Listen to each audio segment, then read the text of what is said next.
Hi, welcome to Komodo Art Soaps.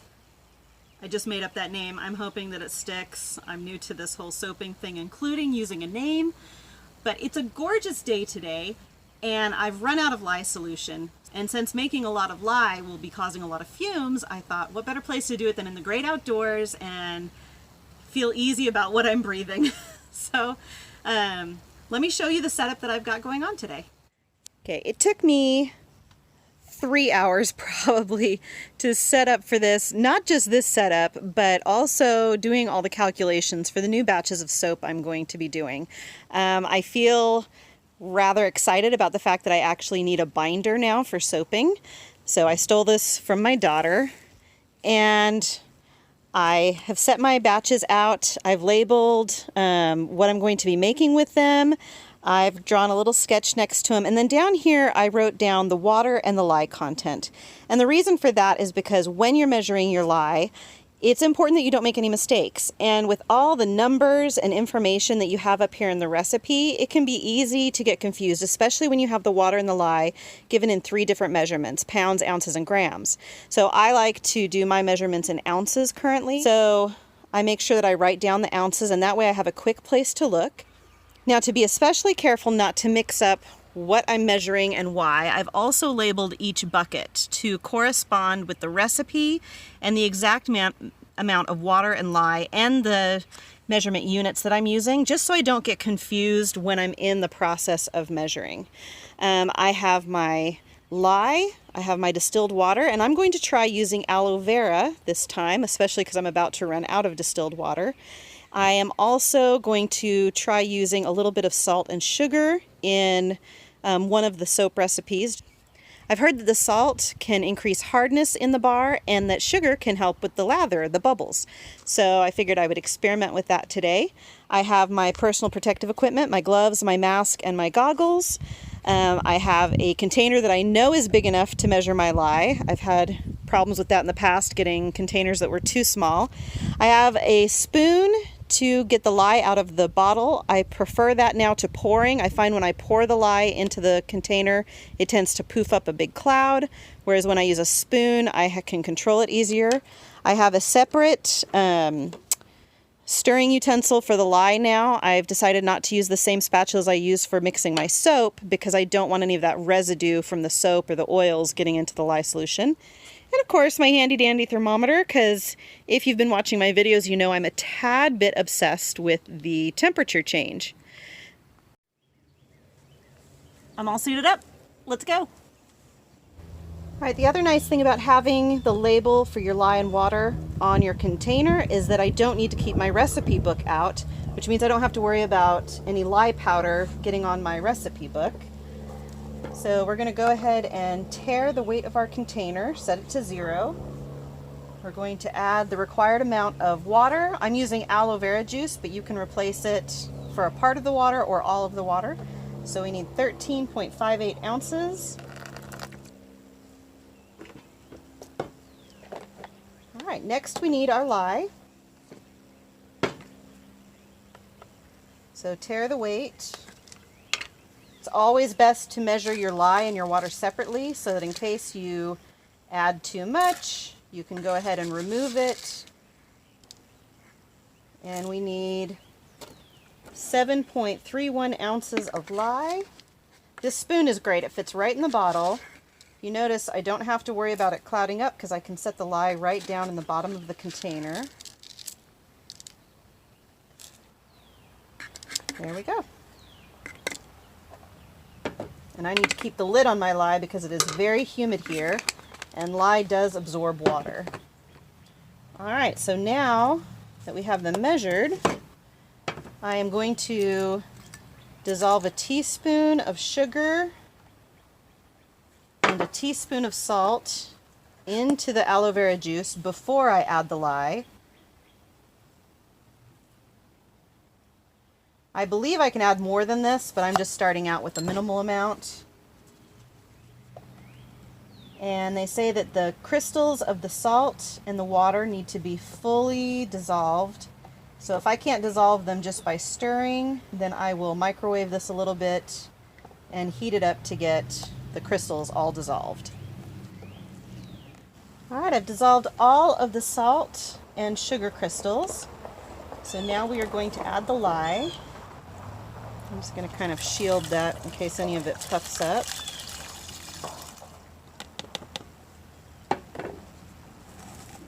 And to start out with, the liquid is at 66 degrees.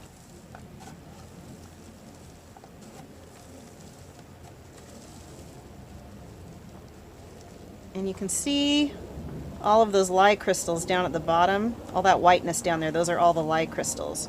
We need to stir until all of those crystals have dissolved as well.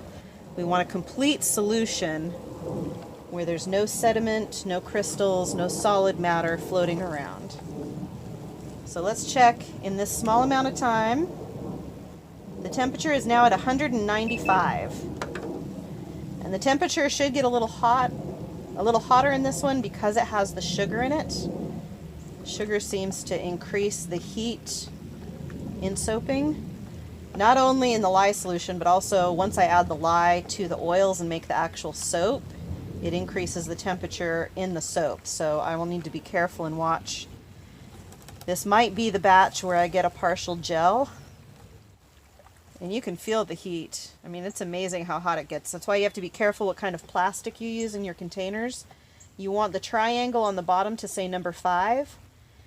You can measure lye in glass, but it is not recommended because the glass can shatter.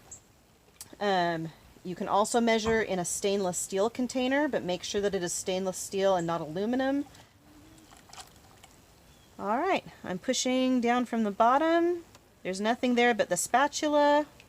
All of the crystals are gone. And the temperature is going down now, 192. So we'll set this aside and make our next batch. I really like these containers. I bought them at the Dollar Tree, but what I like best about them is the lids, because once I've poured it, I'm always afraid of it spilling, but you don't want to put a lid on a hot liquid because it can create pressure in there from the hot air and can sometimes pop off the lid and splatter. But these have this little flappy part that you can keep open while allowing it to vent, but it minimizes risk of spilling.